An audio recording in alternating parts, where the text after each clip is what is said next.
What is going on, everybody? It's your boy, Jimmy James 59, and this game really caught my eye. We have a Franks versus Incas matchup, and this is a higher level game. This is around a 2K rated ELO game here. We have Legion 64 playing as the Incas in the south, and we have Hamza Krumza, who is one of the top players in the US and has been for quite a while. He's playing in the north as the Franks, and Hamza Krumza has a YouTube channel that I've always thought has been pretty underrated, and I'll definitely put a link to that in the description of this video. Shout him out a little bit. Some really nice build orders in there if you all are interested in that kind of thing. And he is somebody who, in the past, I think I have seen a number of Frank builds from him, or at least one in particular, and so this is a guy who really knows the civilization that he's playing with. Now, the issue here is that he's up against the Incas. And the Incas are one of these civilizations that they are one of the top civs on the ladder right now.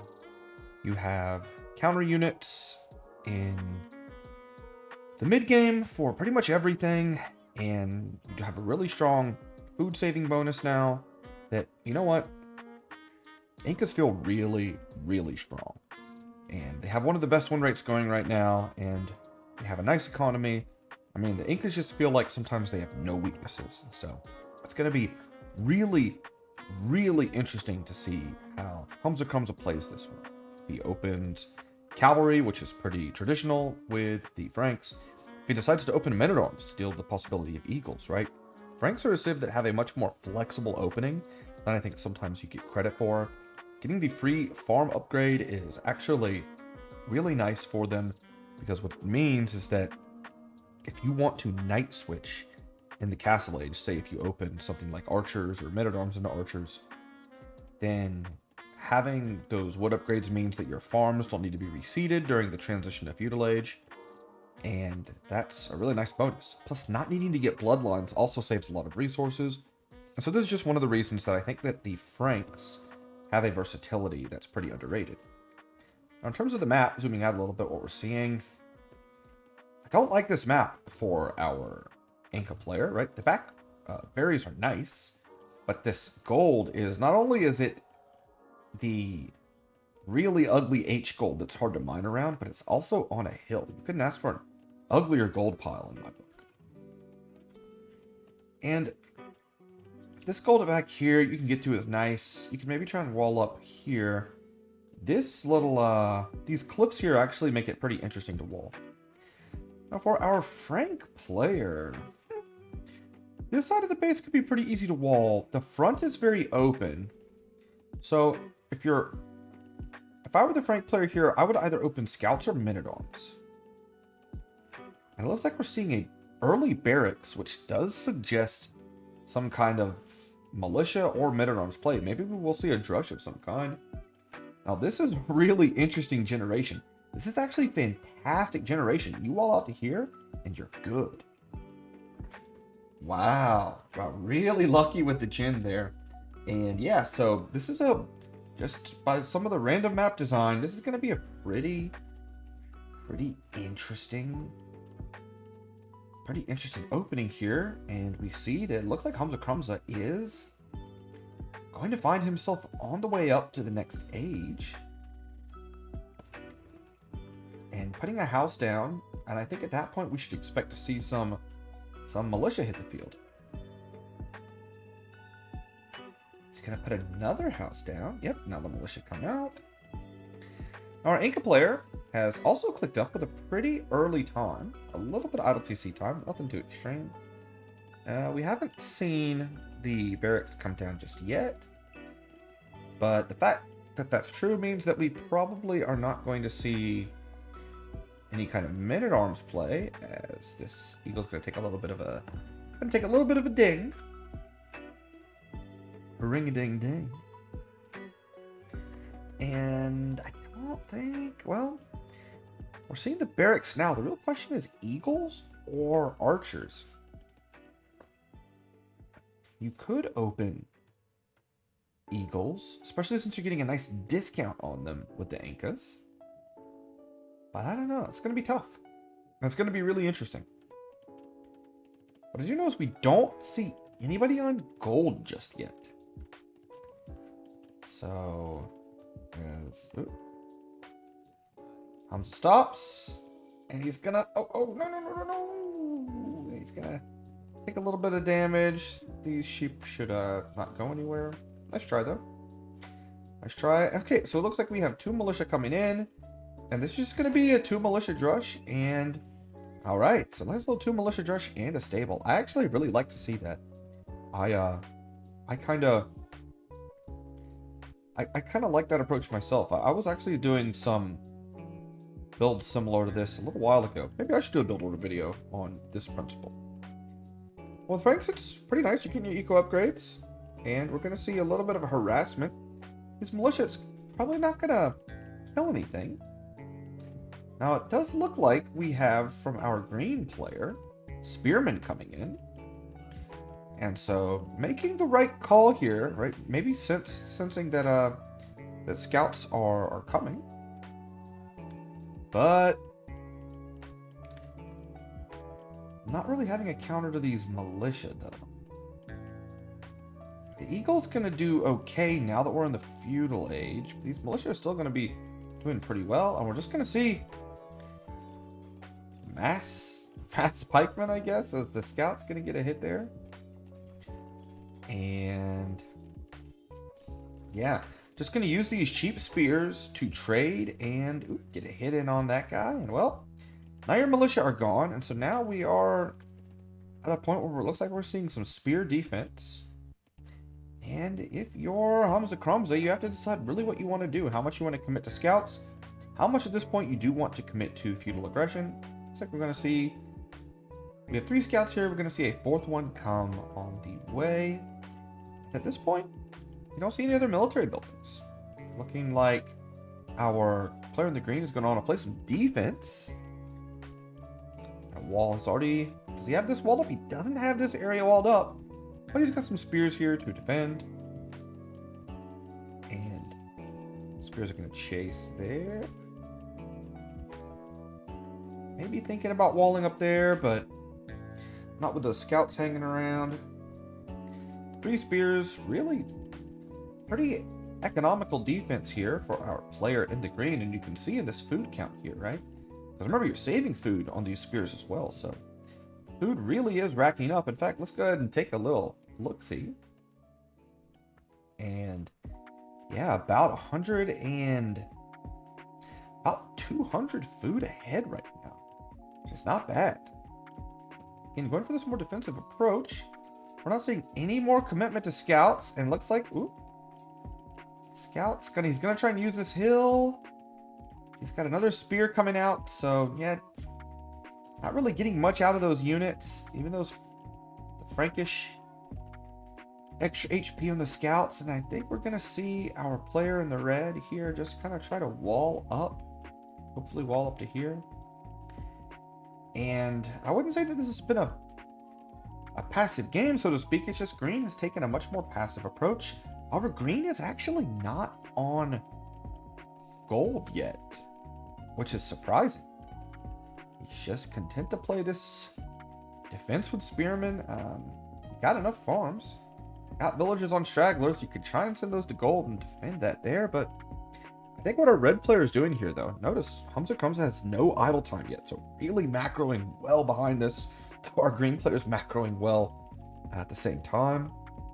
And you gotta imagine, you gotta get to gold, and yep, now we're seeing the mining camp, taking those stragglers as we expected, putting them out, and, right, 800 food, but, well, no, you don't have any gold to click up, and it looks like taking the fight is going to be pretty nice, so I think we're going to see a villager go down. Oh, Hamza wants it. He wants it. And it looks like, long live the queen. Queen is dead. We will remember her She died at the Battle of Mining Camp Hill. She'll go down in history. Now we have 2 kind of mid HP scouts. I don't know. It's kind of doubtful. I imagine that they'll achieve much. But who knows? They'll be annoying at a minimum. It looks like Hamza's up. And it looks like a blacksmith is going to need to be rushed down from our green player. But he does have the food to get up. So he's going to play a little bit of defense here. And go for another villager kill. Not get it though.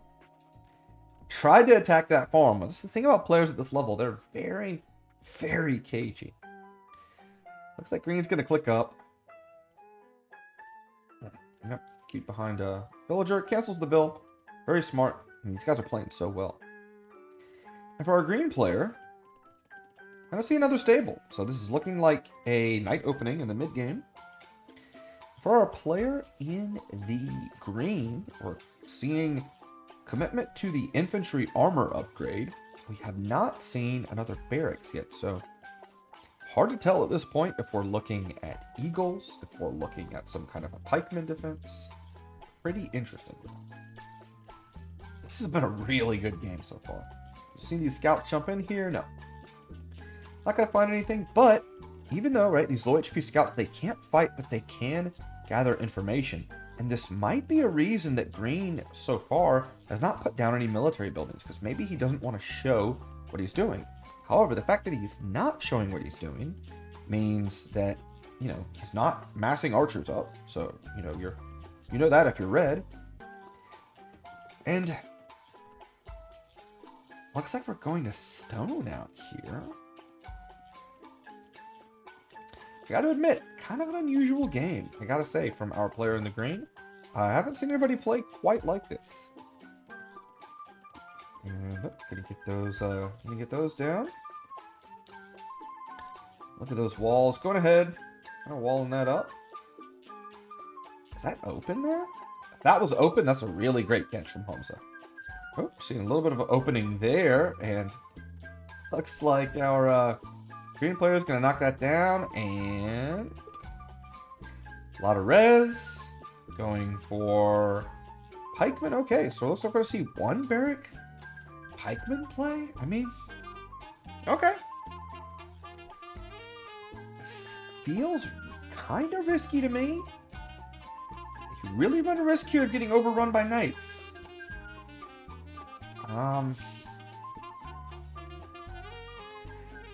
And the small groups of pikemen don't trade that well versus knights. It's not cost effective, but we're seeing more villagers go down. Hamza has a bit of a lead. He's already on his second town center. I mean, honestly, if you're the green player here, you just kind of want to see maybe 1 more barracks, honestly.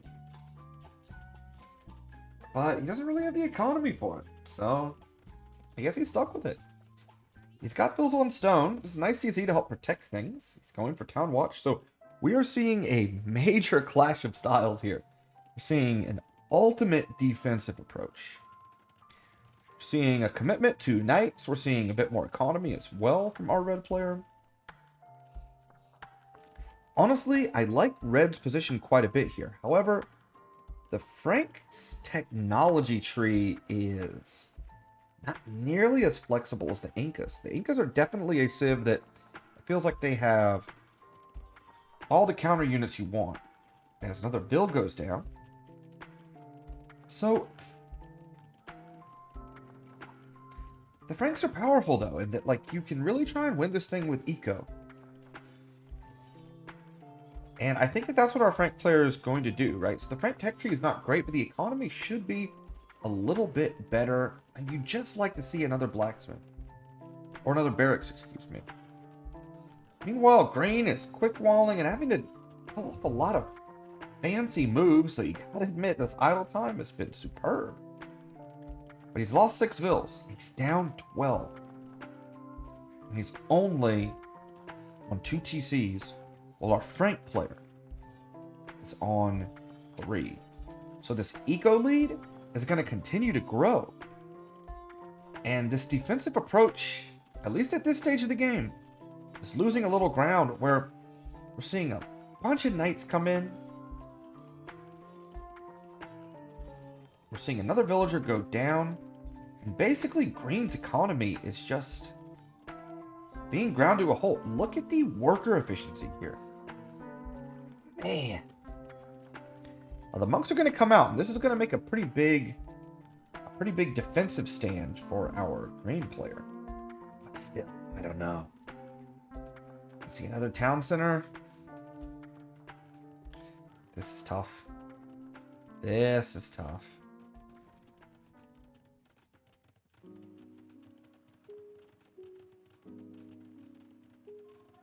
I don't know. I'm just not sure here. And we see more knights come in. We have some monks come in. Going to heal these guys up. Oh, yeah. Look at... This is just so perfect. When I said that Hamza Krumzo was, I think, so adept with the Franks, look at all these weak knights that he's microed and that he's kept alive with a great KD here. He could have easily lost... Most players would have lost half of those knights. He kept them alive. He's got 2 monasteries up because he's going to heal these guys. And at the end of the day, man, he's going to get so much value. God, what a beautiful, beautiful game played by him so far. Now, he's not out of the woods just yet. Because we have villagers on stone. We could see cameos for our player in the green. I think we're going to see some more villagers maybe go down. Nope. Good defense. Guys, defense is insane. Now we have more defense from our player in the green. Yep. These healthy knights are going to go in there. Is the knight going to get converted?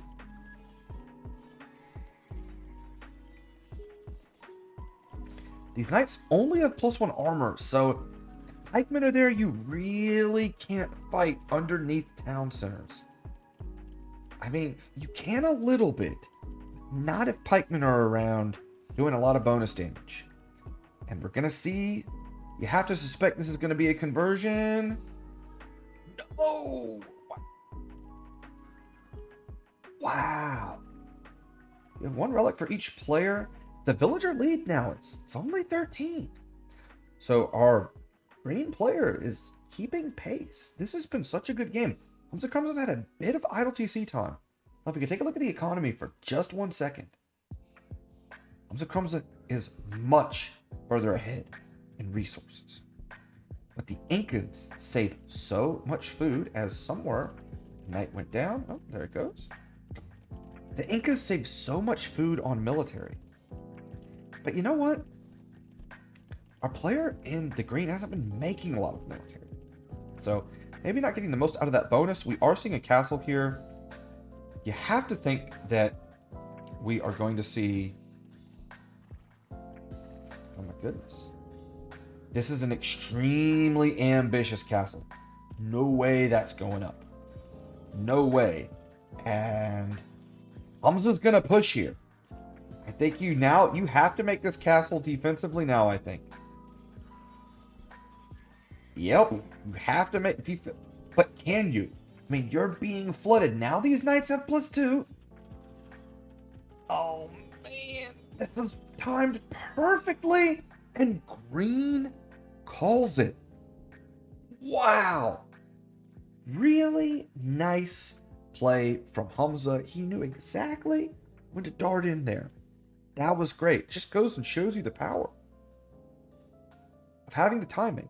And this game is a really great demonstration about how you can have a civilization like Incas that has counters against virtually everything. And there's a number of civs in the game like that, right? Byzantines are a civ.